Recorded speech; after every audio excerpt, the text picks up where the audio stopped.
today on Locked On Rockies. Full strength, half strength, it doesn't really matter. The Dodgers are in a whole other class than the Colorado Rockies. Great outing from Cal Quantrill. They've come to expect it every 5 days. Waved around. That's a 2-out. ERA just under 4, and that's after that tough one against Pittsburgh. He rebounded. They got him with the knuckle curve and just kind of froze. Well, it wasn't 3 pitches. 2 strikeouts for Paxton.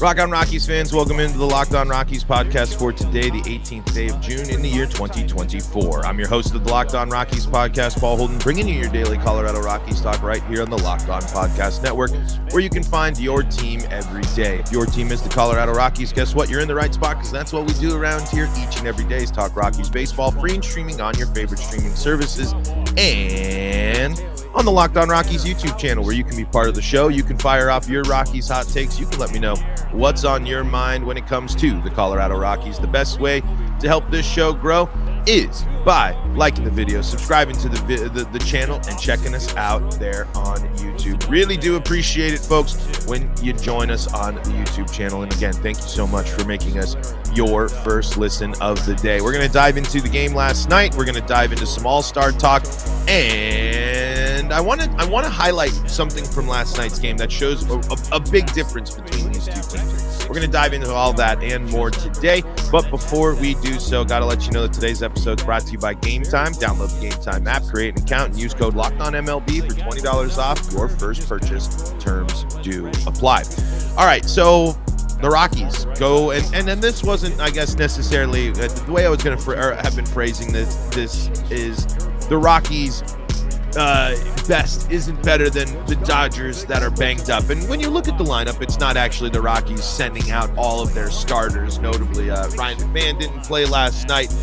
No Charlie Blackmon last night.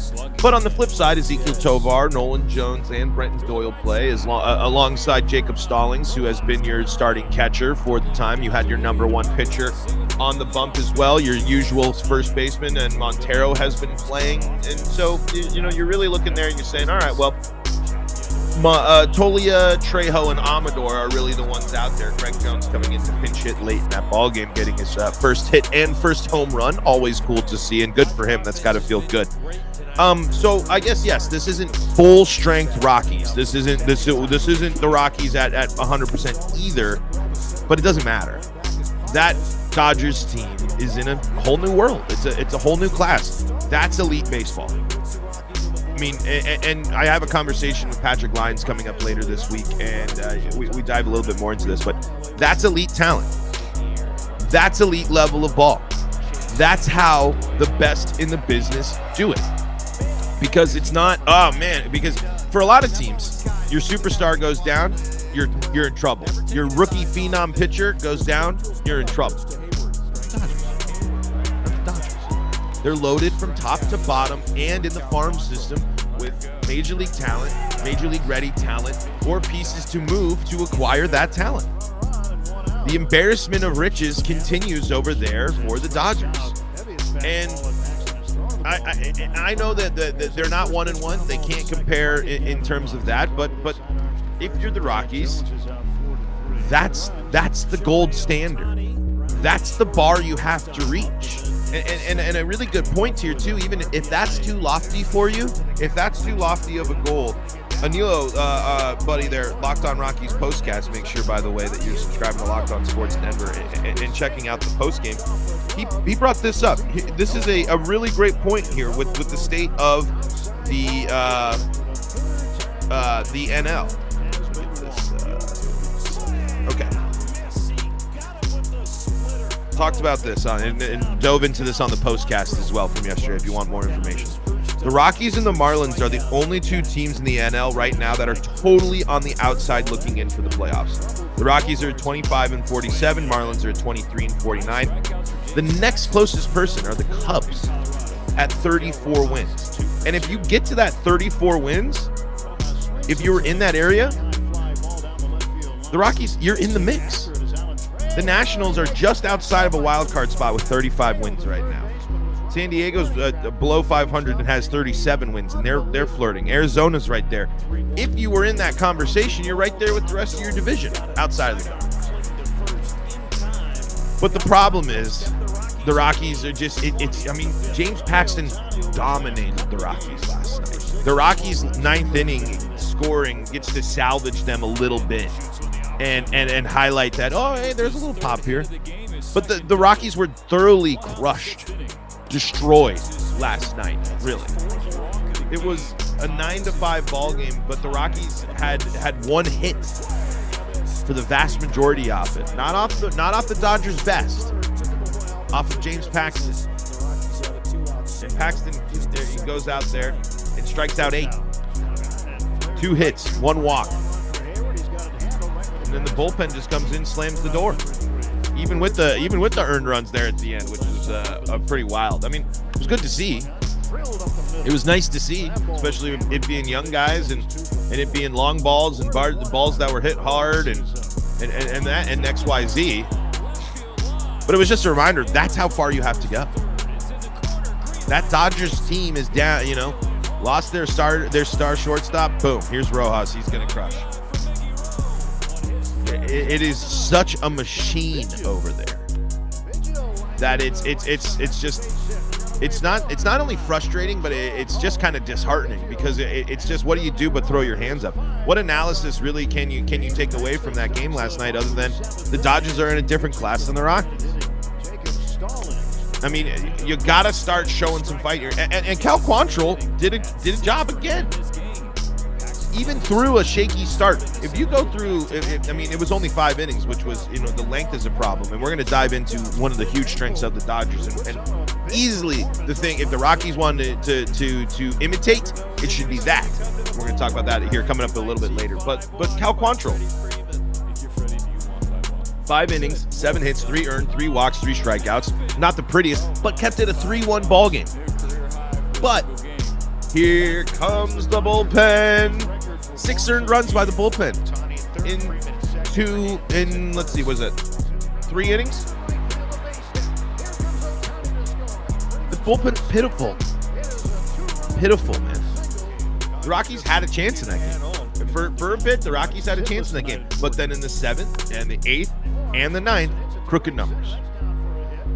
That's a problem, man. It's a huge problem. Justin Lawrence, I know it's coming right off of the IL, first trip back. Hartlieb, I didn't even know where this guy came from. It's still sloppy. You can't beat the Dodgers when you walk 8 batters. And I know Freddie Freeman was responsible for 5 of those walks, but that's just chalk that up as 5 hits to Freddie Freeman. That's essentially what you did. And you set up Teoscar Hernandez, who was crushing them. Things are, go right for the Dodgers because they put themselves in the situations for things to go right. The Rockies were in a 2-run ball game against this, but were stifled against the Dodgers' worst pitcher, who was coming off of a situation in which he wasn't sharp lately. When you zoom out on Paxton there, especially coming to Coors Field, they mentioned this on the broadcast last night. Wasn't that pretty? He has a bounce back start against Texas, but his start against Pittsburgh, he didn't even last 2 innings. There's been situations this year where he gets lit up and he's been not great. But instead, the Rockies go down for a career high in strikeouts against him, and they aren't able to chase him at all. Broadcast, all right, let's see it. He had a couple of bad starts in a row here, but he still has a couple of good ones here. Tough start to the season for Paxton. Looked like it was worse there in April, but the broadcast kind of maybe led me astray a little bit. There's been a couple of bad starts there in the last 5 starts, 2 where he's given up over 5 earned runs. But other than that, he's been pretty solid. But regardless, though, it's pretty solid. And then you look at the Rockies line. It's the deepest he's gone in a game all season. It is the least amount of tied for the least amount of hits he's allowed this year. Tied for the, did he let up a couple of do you have any zeros? One of his lowest earned run performances of the season. Easily one of his best starts. I mean, the Rockies were completely dominated.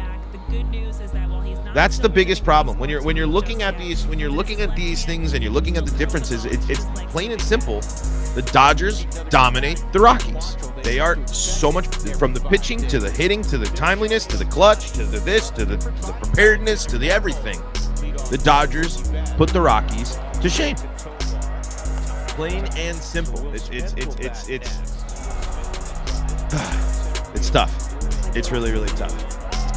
One thing that was really, really impressive about the Dodgers was their patience. And I want to talk about that a little bit more coming up here in the next episode. Next segment. We're not getting that far ahead of us. The next segment of today's episode of Locked on Rockies. There's Shohei Ohtani, a different body type than their normal leadoff man, Mookie Betts. Ground ball right to Tovar. Ohtani's retired. So Will Smith will bat next. Will Smith lands on this ball, left center field. Doyle tracking. First and run, second in slugging percentage, OPS, homers. Through the right side, into right field for a knock. Rojas coming around, doubling the Dodgers. Batting cleanup for the second time this year. One pitch to Stallings has hit well to center field. Going back is Paez to the warning track of the wall. It's gone! Jacob Stallings with one swing puts the Rockies on the board. 3-1, LA with the lead. This ball is in the air to right center field. Doyle chasing. Doyle's got to beat him. Man, oh man, does he cover ground. He does. I mean, that ball was Quantrill's payoff pitch to Hayward. Strike three on Hayward, right on the inside corner. It's the first strikeout of the night for Cal Quantrill. Runner goes, strike three. Game 95. There's a first pitch ground ball to second, right at Gavin Lux, who's up with it, sidearms to first. Folks, one of the things that I wanted to discuss, one of my main takeaways from last night is just, I don't know what it is, but can we take the Dodgers hitting philosophy? Can we take the Dodgers approach at the plate? Can we learn from the Dodgers? Can we learn something from these series and learn how they handle and navigate and manage those at-bats? Freddie Freeman, I know, got pitched around, but the amount of patience, the amount of 2 out, and we've been seeing this now. There is something, I don't know if what is going on with the Rockies, or if there's something that they're tipping, because the Pirates did a lot of damage on 2 outs too. The Dodgers doing serious damage with 2 outs shows that the patience and the approach at the plate is working. They're locked in. They have an understanding of not only the zone, but the pitcher and where they can get away from and where they need to fire on. So many times it would feel like the Rockies got ahead by 0-2 strikes, doing something like that. And then it turns around and it's just boom, single, boom, something like that, boom, hard hit ball, boom, walk. When we're talking about big difference makers, when we're talking about big differences between this team, that level of professional patience, that level of just confidence and pickiness at the dish is huge. It shows tremendously when you look at the fact that the Dodgers are a team that scores a lot, they walk a lot, they do all of the things correctly. And that's what you when you're looking at it, they are the team you have to look at, because they are setting the standards of how to get it done, of how to be a machine, for it to be every single person or every single time that you go in, you're going to be dominant. And that patience pays off when the Dodgers are a team that are top 3 in batting average. They're number 1 in on base percentage. They're number 2 in slugging percentage. They're number 1 in OPS. They're number 3 in home runs. They're number 3 in RBI. They're number 2 in hits. They are number 1 in walks. And guess where they rank in strikeouts? 13th. Compare that to the Rockies. The Rockies have, compared to the Dodgers, have struck out 70 more times than the Dodgers. The Dodgers as a team have walked nearly 100 more times, 197 of the Rockies walks to the Dodgers 286. The RBI total there, that is 353 RBI for the Dodgers compared to the Rockies 286. And as a team, the Rockies have 674 strikeouts compared, like we said, to 604 of the Dodgers. And just if you want the Rockies lines there for the rest of those, the Rockies batting average is, let me get that real quick. The Rockies batting average, good for 12th in the league at 248, still 8 points behind the Dodgers. Their on-base percentage compared to the Dodgers 337 is 307, so 30 points higher on the on-base percentage. The Dodgers slugging percentage at 438 is what is that? Was that 430? So 48 higher than the Rockies 390. And the OPS of the Dodgers 774 is higher than the Rockies 698. I mean, across the board. And it goes down to that approach at the plate. The Dodgers are confident and comfortable and know that they can do damage at the dish. They are ready to be, they are prepared. They know what you're going to throw, it seems like. They know what's in your arsenal. They walk up to the dish with a full understanding of their zone and what they need to do to get the job done. That is not the case for the Colorado Rockies. And I know the big difference, I think, to again highlight there is, especially when you look at the lineup last night, the Rockies, younger team, the Dodgers, chock full of professional hitters and professional veteran players there. But that's I don't know if it's the model you got to follow to the T, but it's at least got to be something you're sitting there and you're watching and you're looking and it's just they know that the two strikes don't impact them. Two strikes don't phase them. It's almost as if these teams know that the Rockies pitchers aren't going to make the pitch, the payoff pitch. And again, that circles back to why it's such a problem to not have fastball, put you down type of guys. For there to be so much focus on this pitch to contact, so much focus on weak contact. And I know Cal Quantrill started. Cal Quantrill can get some strikeouts. He's not a dominant strikeout pitcher, but when your philosophy is that weak contact, you're setting yourself up for over-aggression. You're setting yourself up for, well, if you don't hit your spot every time, you're going to be punished. And that's exactly what's happened. That's exactly what happened against the Rockies yesterday. It's exactly what happened to the Rockies against the Pirates. When you can't put people away, especially with the strikeout, the punch-out, one of the true outcomes of baseball for a little bit, it's a massive problem. The pitching philosophy of just inducing weak contact because of course field or whatever it is so flawed. Guess what you're not punished by? Coors Field offense if they can't hit the ball. And it's not just the Dodgers. You've seen it time and time again this season. 8 strikeouts from the Rockies, striking out 8 times, 9 times, 10 times, 11 times, 12 times, 14 times, blah, blah, blah, blah, blah. So many times the Rockies are striking out at that rate. You're not going to do anything. It's not effective. It's not the patience that you need if you're the Rockies. Watch the rest of the series. Watch the at-bats that the Dodgers take. Seriously. That's the type of at-bats the Rockies are pleading for, desperate for, dying for. And it shows again where the Dodgers completely outmatched the Rockies. Such a better approach at the dish than the Rockies. All right, let's talk about some bright news, though. Let's talk about some good signs, some good stuff here, and let's talk about the fact that the Rockies should be doing better in the All-Star voting.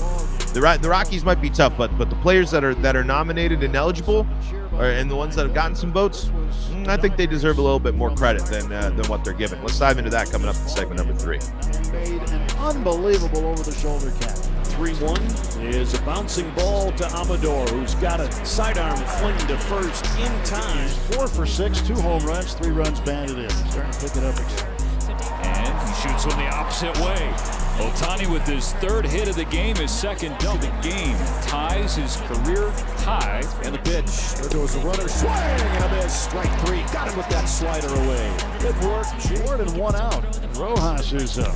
Rojas, that's a fair ball. Left field line. Hayward's running first to third. It's in the corner. Green light for Jason.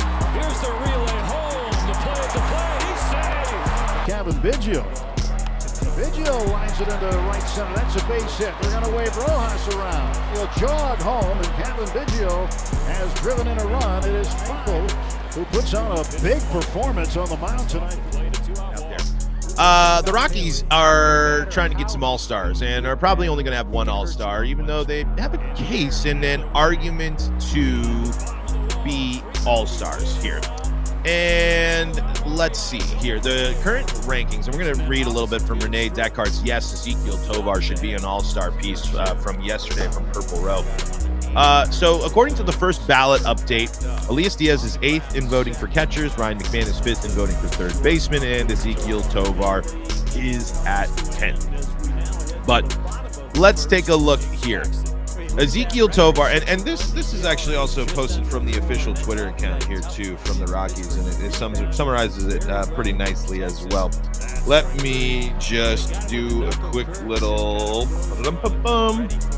and okay, here we go.